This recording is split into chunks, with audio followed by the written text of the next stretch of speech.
a few episodes where I've spoken about how my work finds me driving all about Pennsylvania. A couple years ago, I switched positions in that field. It enables me to continue to travel through a large swath of the Commonwealth until the COVID lockdown, that is. These travels were, in a large part, what inspired this Dr. Pennsylvania thing we have here. I drove a lot, I spoke to a lot of people, I read a lot of historical markers, and I saw a lot of neat and weird and strange things out there. I drove a lot. I put over 300,000 miles on the first car I had when I started the position. It was a crazy reliable Pontiac Grand Prix that remains the car to whom I compare all others. I had lots of windshield time, as they say. And I've been missing that for a good bit during these social restrictions and the limited travel that it imposes on my professional life. That's not to say that these were always great times on the roads. There was some terrible weather. There was a time where I was trapped in Punxsutawney on account of a sudden and unexpected snowstorm. There was another snowstorm where weather reports had predicted 2 to 3 inches.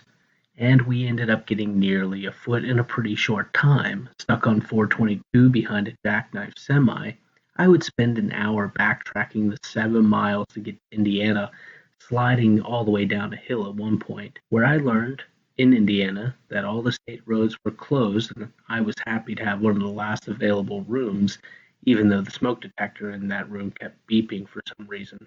But it was all right. It was all right because I'd been in some considerably worse rented rooms and even had a reputation for staying in places that many of my coworkers were nervous just driving past. I never had any real negative experiences, nothing that made me worry for my safety or anything, and I never even encountered bed bugs, so it ended all right. To hear me talk, you may get the impression that the snow was the ever-present concern. There were nasty thunderstorms too, and even a tornado that killed the power to the section of Lancaster where I was staying for a few days. The worst part of the lack of power, it meant that the hotel didn't have any flushing toilets. But the following story was the absolute worst, and I'm not complaining, it's not who I am, but this was a big stupid dilemma where weather and hospitality collided. And doors. I've lost a lot of confidence in doors on this trip. Each winter there is a large professional conference which I attend. It has been at a few places, but most often it's in the State College area of Center County, only 2.5 hours away from where I am at in Butler County. Now, I teach privately in the evenings after work a few days a week, and the travel day to the conference is on a teaching day. I could cancel students for that day, but I can always use the extra money as I'd be away from home for 3 days. What's more, the 2.5 hours wasn't a terribly long drive, not for me. I'd teach and then I'd leave straight from the shop around 8 in the evening and show up to check into the hotel around 11 o'clock. There were weather issues in the past. I remember one year there was a particularly nasty fog, well remembered, but nothing that prevented me from making it to the conference. Again, this conference occurs in the weather months, and so everyone's always mindful of the road conditions, and the folks will check in with one another to make sure that everyone's safe, and, if they've not yet left, to provide road and weather conditions. Some co-workers of mine had left for the conference together around 4 that evening, traveling a southern route, Route 422 in particular, east to Altoona, where they would jump on 99 North for the last leg of their trip. I had received texts from them stating that they were worried because the road conditions were pretty rough already and that they had spent an hour getting to Kittanning in Armstrong County. This trip from the Butler area to Kittanning usually only takes half an hour. I called them around 7 in the evening as my second to last student had to cancel. They had all been riding together in a sizable automobile with all-wheel drive. They, too, had made it to Indiana. The hour trip had taken them twice as long because there was some significant sliding around, so they had opted to get a hotel room. They warned me to be extra cautious. I said I would and commented that I thought it was weird that they, too, found themselves in Indiana, not quite halfway to State College. That's where I'd gotten stuck a few years prior. I said that I planned on taking the northern route, which would be to take Route 79 north to Interstate 80 going east all the way to State College. I was planning on doing this as I was right off 79 as it was, but for those of you who don't know, Route 422 is mostly a country two-lane highway, a blue road, excluding stretches between Newcastle, Lawrence County, and Kittanning. There's also an expressway around Indiana where the lanes and the speed limit open up. I figured I'd be in much better shape on the straight interstates as opposed to the ever-winding 422. Surely they would be better maintained. I left the shop around 8 as planned, excited to begin a new audiobook from the library. If I remember correctly, it was Kristen Iverson's Full Body Burden. I still recommend the book even if it wasn't what I was listening to at the time. Anyhow, I don't remember 79 North being awful, just not great. I stopped in Grove City for some teas and, for the road, and within a few minutes I was back on the road and merging onto 80 for the long, straight trek to State College. Entering Clarion County, 80 began to get really bad. The highway was covered in a thin coat of snow with just the faintest dark strips where other tires had rode on the right-hand side. I know that the snow could hold ice patches. The wind was blowing, and this snow on the road was being picked up and swirled around. I saw precious few plow trucks, but they were struggling to keep up as the wind was outpacing their efforts to keep the roads clear. The falling snow, as well as what was being blown around by the winds, produced a tunnel vision. A large white dots were flying past, but you could never race beyond them. It was akin to a sci-fi spaceship entering warp drive and whizzing past the stars. You could see a bit in front of you, but not much. High beams made for worse visibility yet. Sometimes, when there weren't hills on the side to further demarcate where the road was, I would ride upon the rumble strip just to be certain. There weren't many other people on the road. I didn't encounter another car between Grove City, Mercer County, and Brookville, Jefferson County. I saw a couple plows, and I saw twice as many FedEx trucks. FedEx either has little regard for their employees or their employees are extremely dedicated. All of us drove about 45 to 45 miles an hour with the four ways on most of that way. That distance, Grove City to Brookville, is usually an hour. It was nearly 11 before I got to the get-go in Brookville, though. I needed to rest my eyes and get some more tea.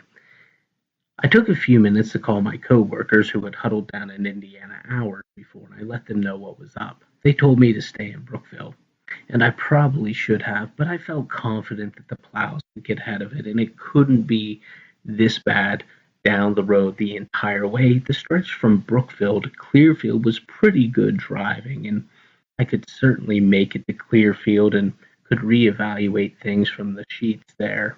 Despite the white knuckles and the eye strain, I wasn't ready to give it up. I'd certainly been through worse, and if nothing else, I was making good progress in my audiobook.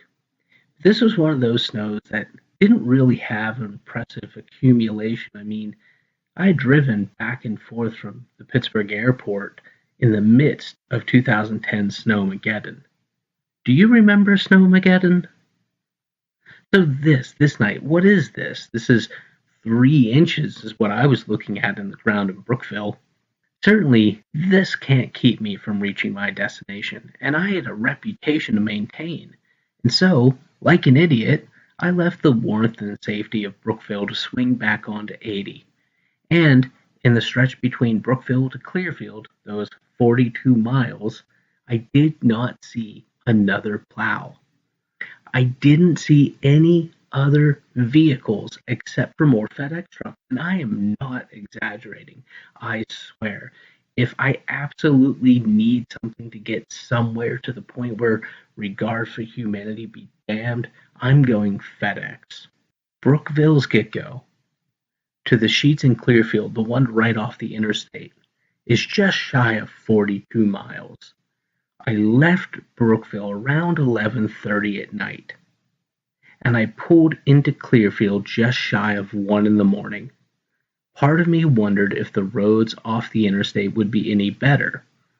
This was a dumb thought, probably brought on by exhaustion and an audacious, unchecked optimism.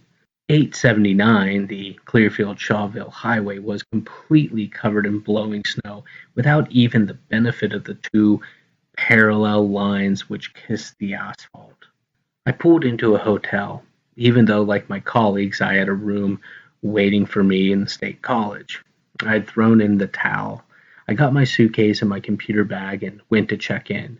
The young guy behind the counter was all right, and we chatted for a bit about just how bad it was out and what he'd been hearing on the police scanner. I got a room and walked down the hall and a few doors to the right. But like I said, this was a big, stupid dilemma, and we're not home just yet. I unlocked the door to my hotel room where the promise of a rejuvenating shower and a few hours sleep and the weather channel on the cable awaited. I turned the light on and saw some guy lying on his bed. I clicked the light back off promptly. I don't think he woke up. I walked back down the hall to the check-in. The guy there was extremely apologetic and said that the person he relieved clearly did not enter their paperwork correctly. He even poured me some 7-Up from his bottle into a small paper cone, which was nice but not necessary. I'm pretty easygoing, but it was nice to have something to drink while he sorted out another room. So again, with my second room now, I walked a little further down the hallway and to the right, opening a door. The light was on, and there was most definitely somebody taking a shower. So I walked back down the hall. The weight of the suitcase seemed to become greater with each trip down this hallway. The kid was extremely apologetic, but did not offer me any additional 7-Up. He did set me up with a third room, but before I started a long walk, he first went to verify that the room was empty.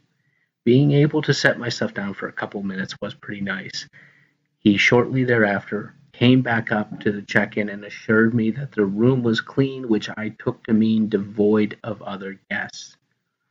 So I walked back down the hall, almost to the very end of the hall, into a door on the left. And the room was devoid of other guests, and the shower was rejuvenating, and the Weather Channel had some jive on about people walking up the sides of mountains in order to hunt for especially nice rocks. I was drifting off with my phone set, an alarm, enough time for me to get to my original room in State College and sign in for the conference. But a little after 4 o'clock in the morning, somebody walked into my room. No joke, I had the door locked and the chain drawn. I even had the Weather Channel on. The guy quickly backed out, being just as surprised to see me there. I mean, he just opened the door and the chain just popped right out of the thing. I think those things are just there for show.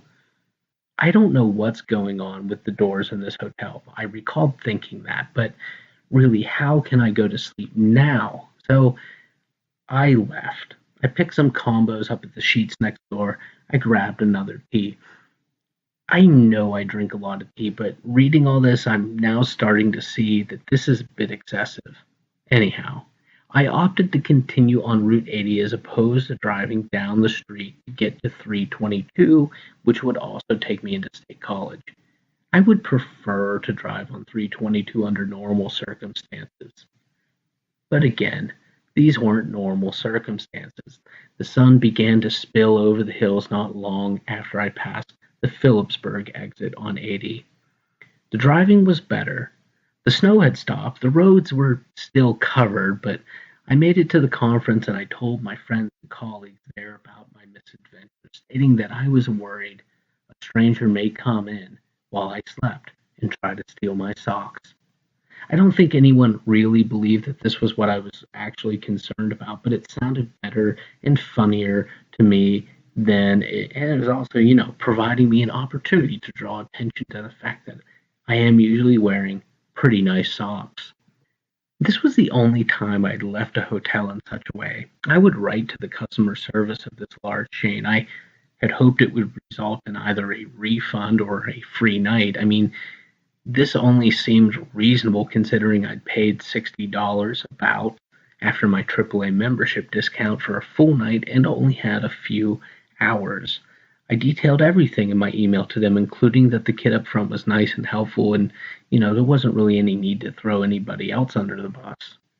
The customer service folks did email me back. They provided me with a bunch of membership points to a customer loyalty thing I'd signed up for years ago but was never able to log into for whatever reason. To my knowledge, those points continue to linger and potentially add up in that customer loyalty account that I will almost certainly never be able to access. There weren't even enough points there for a free night anyway, so it's not like I'm going to be trying real hard to gain access to the account. I've probably acquired enough points to get a free paper cone of 7-Up at the check-in. No thank you, I've had that service already.